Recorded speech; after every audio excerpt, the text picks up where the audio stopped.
All right, so I've been digging into this incredible story, looking through all the articles and reports you shared.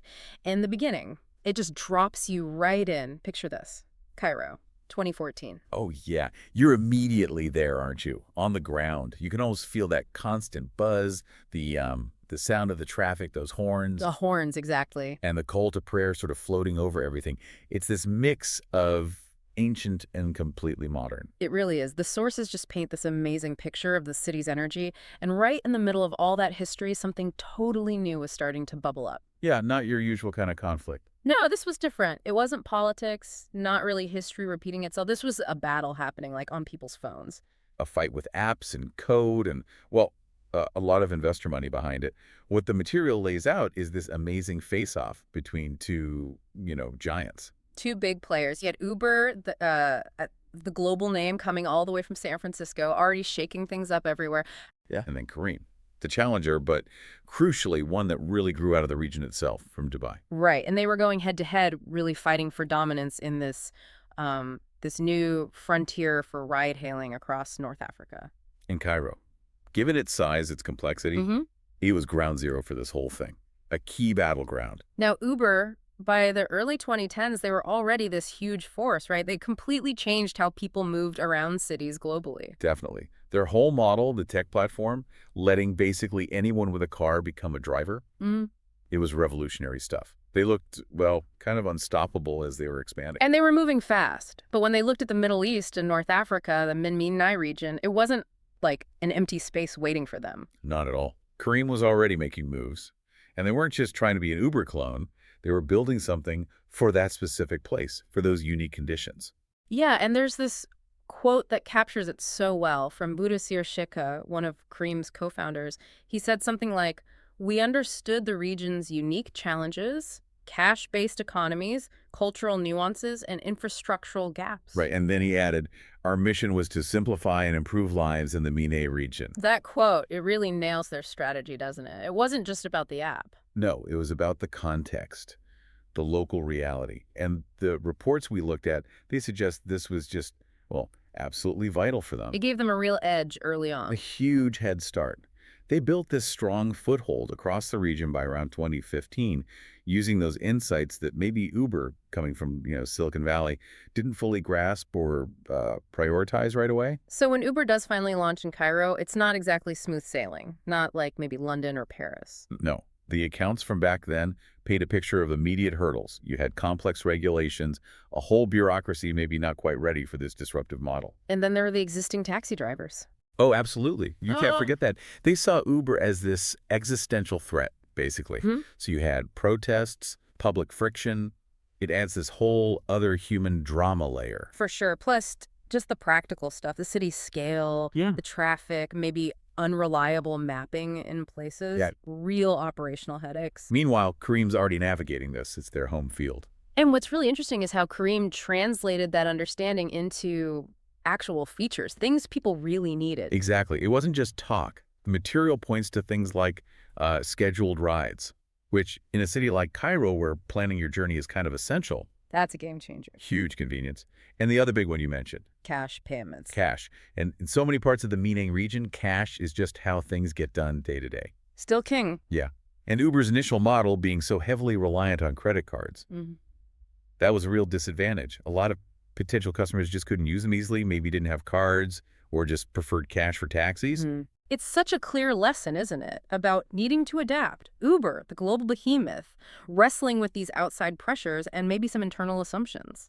While Careem is just building on what they know works locally, catering to needs that were, frankly, pretty obvious if you were operating there. There's even that quote from an Uber exec later on admitting it, saying something like, "We underestimated the importance of localization." Yeah, Careem was agile, adaptive, and deeply entrenched. That really sums up that phase, that clash of strategies. It was key. It really drives home that point for, anyone thinking about business strategy. Even the best tech and biggest budget can stumble if you miss the local details. Definitely. But this whole fight, it wasn't happening in a vacuum, right? While they were battling it out street by street in Cairo, the rest of the world, tech-wise and business-wise, was shifting really fast between, say, 2015 and 2025. That's a great point. You have to connect it to the bigger picture. This intense regional rivalry was playing out against this backdrop of just massive technological change and new regulations popping up everywhere. Things that would eventually impact everyone in transport and the gig economy. Like the whole autonomous vehicle thing really gaining steam. The sources mention Waymo hitting milestones, like surpassing 10 million cumulative trips by mid-2025. That's serious progress. Right. And you had people like Elon Musk talking about Tesla's robo-taxi plans, aiming for launches in places like Austin. Now, okay, self-driving cars weren't physically on the streets of Cairo competing with Uber and Careem drivers day to day back then. No, not immediately impacting the ground war. That was still all about human drivers. But it cast this long shadow, right? It forced companies like Uber and Careem to think, okay, what happens 5, 10 years down the line? How does that tech change our entire business? Exactly. It adds this whole other strategic layer they had to consider, even while fighting these immediate local battles. How do you plan for a future that could fundamentally disrupt your current model? And it wasn't just tech. Regulations were evolving globally, too. The sources flag things like the EU gig economy reforms. Yeah, rules specifically looking at worker classification, protections for drivers, that kind of thing. And okay, those were EU rules, but the conversation about how platforms should treat their workers, that was happening everywhere. It absolutely was. And that global pressure, it affects a company like Uber with operations all over the world. Even if the laws in, say, Egypt or the UAE were different at the time, this global trend towards potentially tighter rules, that's something you have to factor into your long-term global strategy, maybe even your cost projections. It's a really good example of how, geopolitical or regulatory shifts in one place can ripple out and influence decisions elsewhere, even in a regional fight like this one. And the world wasn't standing still in other areas either. The material brings up other business leaders emerging during this time, showing innovation on different fronts. Like Alexander Wang, founding Scale AI, becoming huge in that critical space of data for artificial intelligence. Or someone like Brian West with Ethic, really leading the charge in sustainable business practices.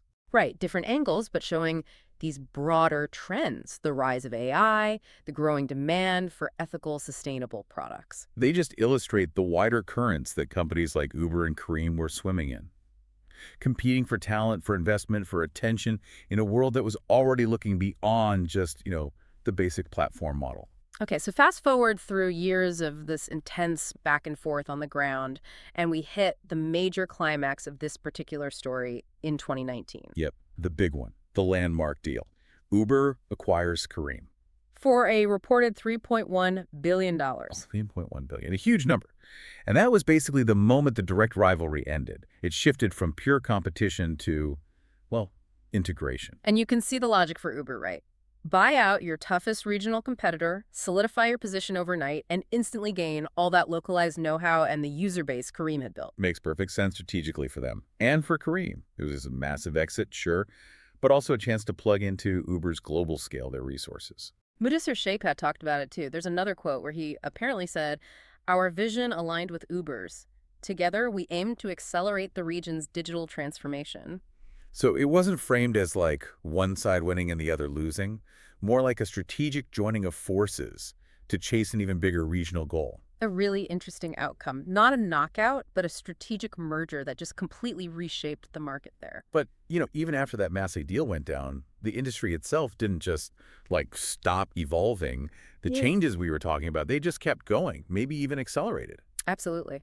Post-2019, things kept moving fast. We saw other players like Didi, the Chinese ride-hailing giant. They'd had their own major regulatory headaches. Big ones. But they started showing signs of bouncing back. Reports mentioned, an 8.5% revenue jump in Q1 2025?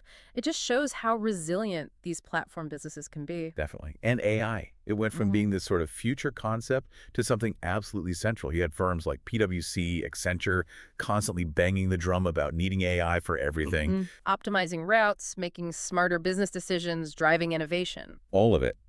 And it directly impacted the gig economy model itself. The sources mention AI being used in recruitment, for instance. Right, speeding up how quickly they could get new drivers onto the platform, like 20 to 30% faster hiring times. Yeah, which shows how tech wasn't just this external force anymore. It was getting woven into the actual mechanics of running these businesses day to day. So, stepping back and looking at this whole Uber versus Careem saga in the Menai region, what are the big takeaways? Especially for, people thinking about business strategy today. It feels like more than just a story about one acquisition Oh, it's way more. It's such a rich case study. It really highlights that core tension, that push and pull between trying to scale a global model everywhere. versus really, really understanding and adapting to local needs, local culture. Exactly. It shows the raw power of tech disruption, no doubt. No. But also that you absolutely have to blend that tech with those regional specifics. It's not either. And resilience too, right? Both companies hit major roadblocks, regulations, competitors, infrastructure problems. They had to keep adapting. Huge resilience needed. And it demonstrates how crucial it is to actually listen to the market and be willing to change your strategy, even if you're a global giant like Uber was. Yeah. So for anyone trying to build a business, especially if they're looking at emerging markets, this story is just full of lessons, market entry, how to compete, the real value of that local expertise. Couldn't agree more. And if you connect that history to where we are now, well, the world is moving faster and faster towards AI integration, like we said. Making these lessons maybe even more relevant today. I think so. Yeah. Because the core challenge is understanding diverse markets, adapting quickly, dealing with global trends versus local realities, figuring out new tech and regulations. Those things aren't going away. The specific players might change, the tech evolves, but those strategic questions, they stick around. So, as you've been listening to this deep dive, maybe here's something to mull over. This particular rivalry ended with Uber buying Careem, but that fundamental dynamic global scale pushing against deep local adaptation that's still playing out all over the world in all sorts of industries. Absolutely. How do you think that balance is going to shift in the coming years, especially with powerful tech like AI becoming even more embedded and regulations constantly changing the rules of the game? That's the billion-dollar question, isn't it? Figuring that out will likely define who wins and loses in the next wave of global business. Now, just a quick note before we wrap up. Everything we've talked about here today in this deep dive, it's based on information that's publicly out there. Right. Things like news articles from the time, official company statements, public records, Yeah. stuff like that. Obviously, we weren't in the room for those high-level strategy meetings or, specific back and forth during negotiations. We can't know every single detail of these really complex business situations. No, we've pieced together the story and the key lessons from the available public information to give you, hopefully, the most important insights from this really fascinating period in business history. Well, thanks for joining us for this deep dive into the ride-hailing war that reshaped a region and gave us some powerful lessons for navigating today's global marketplace.